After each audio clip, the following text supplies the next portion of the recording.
আগামী শুক্রবার 22শে আগস্ট দমদমে মেট্রো রুটের উদ্বোধনী অনুষ্ঠানে রেলের আমন্ত্রণে সাড়া দিচ্ছেন না মুখ্যমন্ত্রী মমতা বন্দ্যোপাধ্যায়। জানা গিয়েছে, মুখ্যমন্ত্রী মমতা বন্দ্যোপাধ্যায় রেলের অনুষ্ঠানে না যাওয়ার পেছনে কয়েকটি গুরুত্বপূর্ণ কারণ কাজ করছে। সেগুলি হল, প্রথমত, বাংলা ভাষা ও বাংলাভাষী ভারতীয় বাঙালিদের ওপর ভিন রাজ্যে ভাষা সন্ত্রাসের অভিযোগ উঠেছে বিজেপি তথা কেন্দ্রের ক্ষমতাসীন সরকারের মদতে। এর প্রতিবাদে চলছে আন্দোলন। এই পরিস্থিতিতে ওই কেন্দ্রীয় সরকারের কর্তাদের সঙ্গে এক আসনে বসতে চান না মুখ্যমন্ত্রী।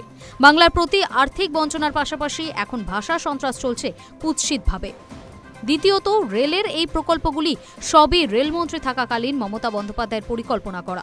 অর্থ বরাদ্দও তিনিই করেছিলেন। এতদিন ধরে ঢিলে গতিতে কাজ করে এখন ভোটের আগে উদ্বোধন করে নিজেদের নাম লেখাতে চাইছে বিজেপি।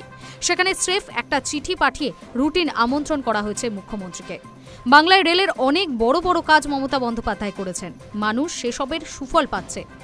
আবার তার শুরু করা বহু প্রকল্প কেন্দ্রের দোষে বাংলা বিরোধী চক্রান্ত সহ একাধিক আপত্তিকর ঘটনার জেরে নষ্ট হয়েছে। এখন তার সময় শুরু কিছু কাজ এতদিন দেরির পর 26-এর ভোটের আগে উদ্বোধন করাচ্ছে বিজেপি।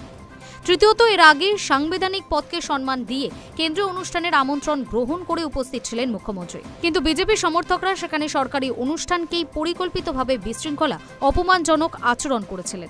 যে অনুষ্ঠানে যেটা মানানসই নয়, সস্তা রাজনীতি করতে গিয়ে সেই সবই করেছিল বিজেপি। এরা জানে না কোন অনুষ্ঠানে কি রীতি, ফলে তাদের নতুন করে সেই ধরনের আপত্তিকর, নিন্দনীয় কাজের সুযোগই দেওয়া হবে না। বস্তুত বাংলার বিরুদ্ধে বিজেপির যাবতীয় ষড়যন্ত্রের বিরুদ্ধে দাঁড়িয়েছেন মমতা বন্দ্যোপাধ্যায়। চক্রান্ত এখন সব সীমা লঙ্ঘন করছে। বাংলার মানুষ স্পষ্ট বুঝতে পারছেন। এ রাজ্যে যেহেতু বিজেপি ভোটে পরাজিত হয়, তাই বাংলাকে বঞ্চনা, প্রাপ্য টাকা বন্ধ, এসব বিভিন্ন প্রতিহিংসার রূপায়ণ পদক্ষেপ তো ছিলই, এখন যোগ হয়েছে বাংলা ভাষার প্রতি সন্ত্রাস। বাংলা বললেই তাকে বাংলাদেশি বলে দেওয়া হচ্ছে। অনুপ্রবেশ রোখার দায় কেন্দ্রের, অথচ অনুপ্রবেশকারী বলে দাগিয়ে দিয়ে নির্মমভাবে হয়রান করা হচ্ছে বাংলাভাষী ভারতীয় বাঙালিদের। এর বিরুদ্ধে সরব হয়েছেন মুখ্যমন্ত্রী। রাজ্য সরকারের যা করণীয় তা করছে। তৃণমূল কংগ্রেস সংসদে এবং রাজপথে এই নিয়ে আন্দোলনে। এমন অবস্থায় রেলের অনুষ্ঠানকে কেন্দ্র করে বিজেপির চিত্রনাট্যে অন্তর্ভুক্ত হবে না বাংলার মুখ্যমন্ত্রী। Hi news network.